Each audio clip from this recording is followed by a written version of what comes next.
everyone, and welcome to the new Coach Dev Academy Lab Guide. I'm Corentin Guinez, driver for Simmersian. Today we're here for the last week of the 2024 Season 3. We are week 12, Interlagos with the M4 GT4, as you can see. First, as usual, I show you the hot lap, and then we see together the different details about the combo. So yep, let's get started.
Alright guys, so if you go for the lap around Interlagos, so here we are just crossing the start finish line, and then you are just basically moving to the right side, looking at the 50 board on the right on the fence to brake. So basically just getting close to the 50. Maybe I'm not really braking at the 50, but when I'm really getting close of it, just releasing the throttle, going on the brake, trying to stay as much as I can to the right. So as you can see, need to steer a bit to the right because as you can see, the shape of the track really dives into this left-hander. So basically it's pretty much on camber all the way. So that's why the car tends to go to the left by herself. So yeah, I need to steer a bit to the right to stay quite wide, so then I can have a very good entry for the left-hander. As you can see, then I just bring the car into the corner with third gear. I'm not dropping to second, trying to stay on the brake to really bring the car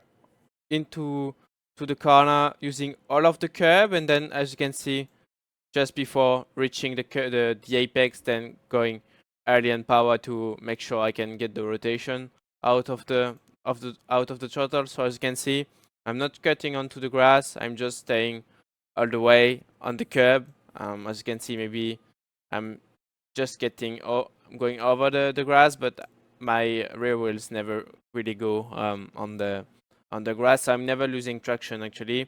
You can cut, but most of the time it's going to be inconsistent because you want to go early on throttle, but at the same time, if you are putting a wheel on the grass, it's not like another car with the M4. It's way more sensitive. So yeah, maybe with the AMG and the Porsche, it's a bit more it's a bit easier, I would say, if you make a run through the grass, because you can cut a bit of grass as it doesn't give you enough track, but yeah, it makes it a bit more complicated with the M4. Then on throttle, drifting a bit on the exit, because of course you don't wanna end up going too wide. As you can see, the right hander just after that is really short distance after that. So yeah, it's not like it's like a chicane actually. It's pretty much looks like a chicane. So yeah, out of this one, not going fully flat too early. So when I'm leaving the curb, going fully flat, then turning to the right, trying to cut as much as I can the right hander. So I guess I'm not going above the drain the drain. I guess it's how you call this, but yeah, this thing for basically the rain. So yeah, as you can see, just lifting when I'm going through the grass, like I said before, to avoid any sort of wheel spin. M4 is a bit easier to get some wheel spin when you are not really running on the track. So yeah, just when I'm going through the grass, just lifting a bit before the curb actually, then just lifting, as you can see, until I'm getting off the curb. So as you can see, off the curb, almost full power. If I go for the next frame, full power. So yeah. Then you have this long left. So full power. Just make sure to not exit too wide, because as you can see, it can make you jump. And that there is a sort of like the curb so far is flat, and then when you are getting over there, then the curb is having an actual shape, like it's not flat anymore. And then if you are using basically you are going from the flat part to the curved part, then of course the car is going to make a bounce, and it's not going to feel really good, because you still have to put some steering angle. So the fact that you are bouncing steering angle fully flat makes you have a steer moment. So yeah. Then as you can see, just running all the way to the curb, so pretty easy. Car is not loose. Then just stay on the right, because the next corner is a left-hander. You have to look at the exit road on the right side as a braking reference. So just after the 100 board, getting past the 100 board, close to the exit road, on the brake, so around 75% or something at the peak. Then just on the brake, you bring the car into the corner. So as you can see, still on the brake, still on the brake. On this one, you have to be quite patient on the brake, because as you can see, it goes downhill. So it gains a bit of speed, of course, with the fact that it goes downhill. So you have to be a bit more patient. If you are not, then the car is just going to understeer on the exit, and you're just going to get off track. So you are going to go off the curb. So on the exit. So yeah, just make sure you are patient on the brake. So just bring the car into the corner on the brake. Of course, you want to go early on power, but yeah, like I said before, we would get the off track. So then once you are on the curb, make the apex, of course. I'm not going too deep on the curb as well, because it tends to bounce. So yeah, it's pretty much the same as what I told you before with the long left. I just prefer to avoid it. I don't think I would gain that much time anyway by cutting through the curb. So yeah, as you can see, just using the edge of the curb. Not really going. And anyway, you can see that the green, white, and yellow remains looks quite brand new. I mean, it's not brand new, but you can see that the most of the tire marks are on the edge of the curb, and not on the actual on the highest part of the curb. So yeah. Then for the exit, just going on power at some point. I mean, at that point you don't really have a visual on the exit, but once you made the apex, you can see so far the exit, so you know how much total you have to put. So if you see that the car is in the right position on the right line, then you should be able to go fully flat. As you can see, I'm not going fully flat straight. I'm going almost fully flat in the middle of the corner, but of course, when you have a visual reference, you know if you are going too fast or if you are not going fast enough. So yeah. Then when I feel that I can go fully flat, going fully flat, just leaving the left wheels on the curb. If you are leaving one of the two left wheels, like if you are just basically having the two wheels all the way on the curb, the left wheels, it's fine. But if one of the left wheel leaves the curb, then you will get the off track. So be careful with that. Then once you are off that curb, just go as tight as you can for this one. Just try to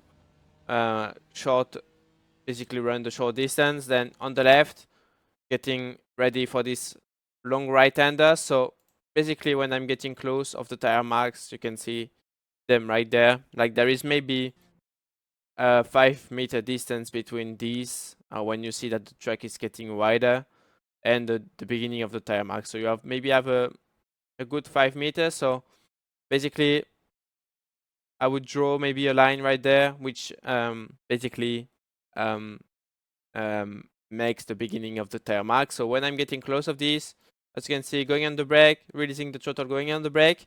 I'm not braking that much, just about um, getting the rotation, slowing down, of course, a bit the car, but as you can see, it's going uphill as well. So it's pretty much like I told you before, goes up downhill, you gain some speed, going uphill, you lose some speed. So this means by losing the speed naturally, you don't really need to brake as much as what you would do if it was flat or if it was going downhill.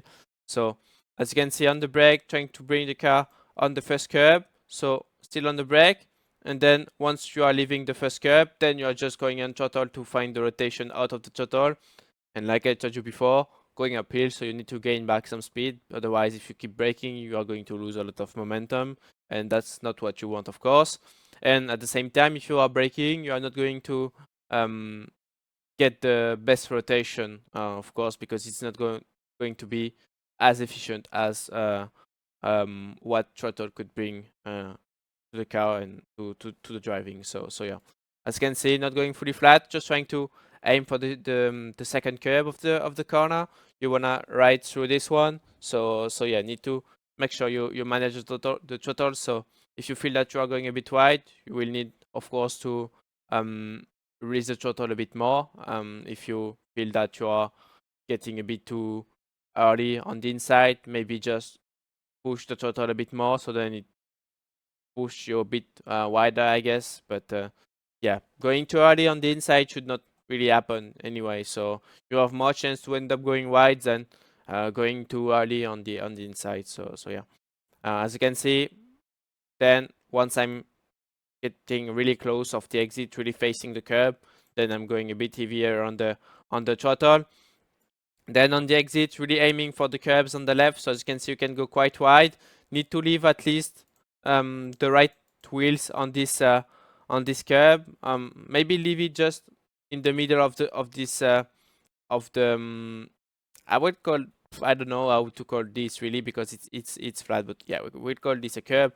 Just leave the right wheels in the middle if you can, because I don't think if you are leaving the wheels, the right wheels, for example, on the rating, if it's going to count, like if the game would think that you are still on the track, if it's going to give you on the track or not. So I would leave the cars, the right wheels in the middle of this this part of the curb, because I think if you are going wider, I think you would get the off track. So yeah. Then braking reference for this one, as you can see, the curb gets like it's going to the right, sort of. So it's maybe it's getting the track is getting tighter, I would say. So yeah, that's what I'm using, like this a small turn on the curb as a braking reference. You can see, maybe it's, yeah, you can maybe see it a bit better now, I guess. But yeah, you can see it goes this way, and there's, you can see that it gets tighter. So yeah, that's what I'm using. So when I'm getting close of this, releasing the throttle, going on the brake, and then I keep third. Actually, I'm not dropping to second. The only corner I will drop second is the tight hairpin just after. So I'm not using second for I think it's the only place I'm using second actually. So most of the time you're just using third. But yeah, for the tight hairpin after, but we will see that after. I just think second is better for the exit. So just keep third. Just make sure you're not carrying too much speed, because the main target will be to run the right wheels on the curb. So then it gives you some rotation. So yeah, as you can see, just still on the brake, trying to bring the car on the brake, into the corner and on the curb, running the curb. So perfect, not too deep on the inside, because it's, I think now, I guess you remember, but I think it was the last update they made the changes, some changes about the track limits. I think this one is way easier now to get on a track if you're going too deep on the inside. So just make sure you're not running too deep on the inside. I guess as soon as you don't go for the second half of this sort of runoff. Then you should be fine. But yeah, just be careful because it's really easy to get them now to get the off track. So I've done, I think it's fine. Just make sure you're not crossing this line, which defines pretty much the two half of this runoff. Then as you can see, going pretty early on throttle, need to get the rotation. So once I'm on the curb, just trying to rotate the car, going almost fully flat. But then when I'm seeing the left-hander, just going on the brake, just trying to leave the car on the curb. So pretty much same as it was turn 4 or whatever. I'm just staying on the edge. I'm not running too high because I don't think it brings the car in the best conditions. It doesn't make the car really stable anyway. So the flat part of the curb is I think a bit better, and I think it's better to get the rotation on on this um, this flat part of the curb as well. So yeah, going back into the cockpit. So then a bit of braking on the entry, and then just mid corner going really heavy on it's on off. It's completely on off into this one with third. It allows you to do that. Of course, if I was dropping to second, even if I think I'm going to pass for second, with second I could not really go fully flat, but with third, with the torque, easy flat. No worries about this. So yeah. Then just trying to make the exit as tight as I can, of course, because this means I gain a bit of time compared to maybe a wider line. So yeah, it makes me gain some time by going sharp, having a sharper corner because I run less distance. Then using the curb on the outside, but not a big issue. Nothing, not a big deal actually as a corner. And then we are moving for the I guess the slowest corner of the track. So basically, as a braking reference, I will pretty much use the beginning of this curve on the right side. So as you can see, getting past the beginning of the curve. Maybe if I show you that with another camera, maybe it's a bit better.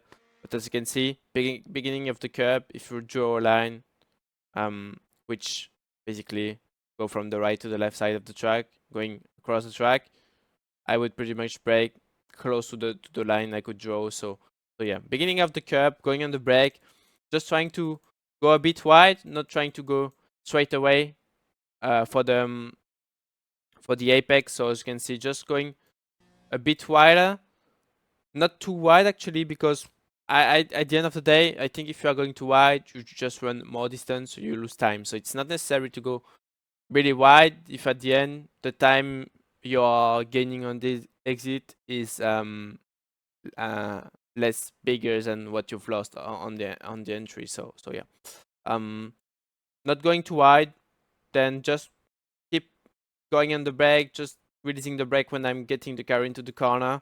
Then just before actually really getting into the corner, just going from third to second. So that's the only place where I'm dropping to second. Of course, do not drop second too early because then you can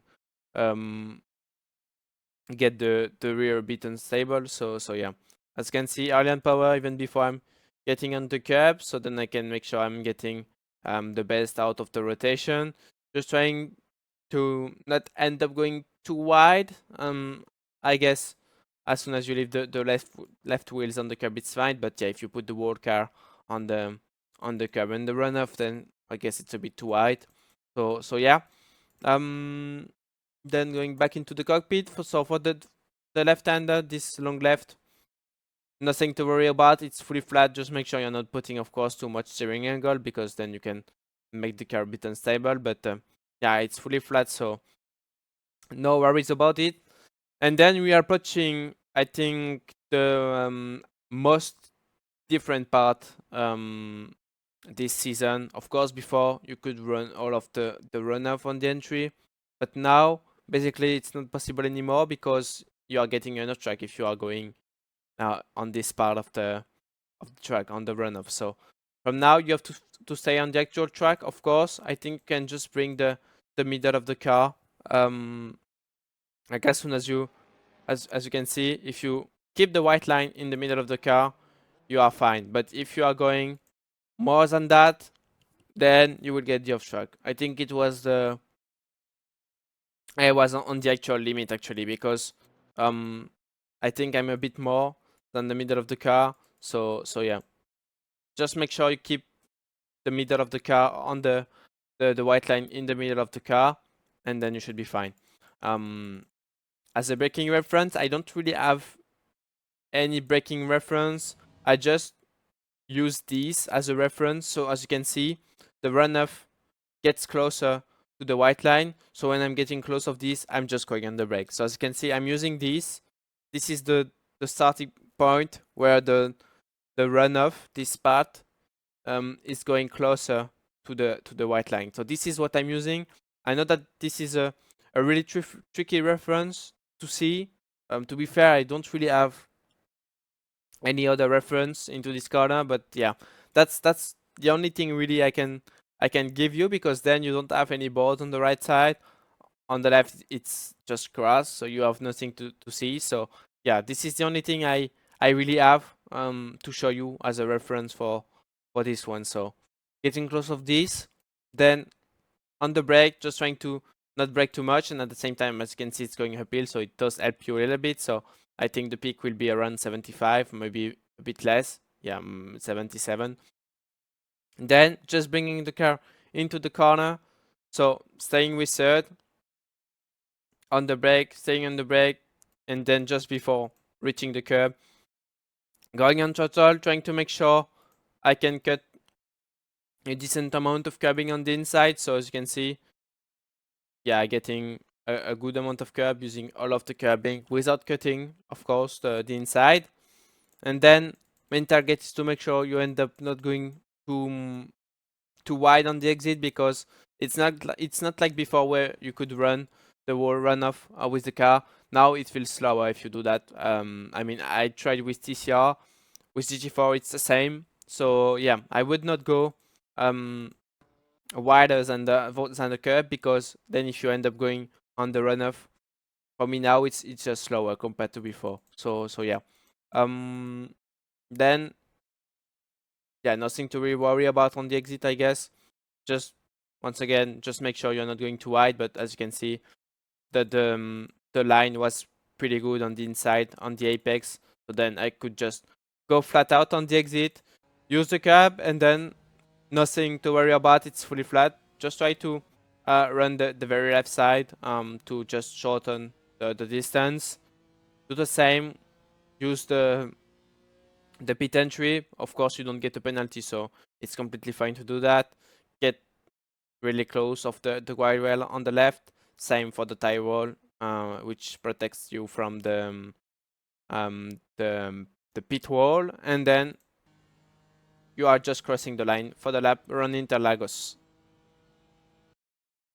Alright everyone, this is it for the last week of the Falcon Tire Sports Car Challenge. We are with the M4 around Interlagos. I hope you learned from this lap guide, of course.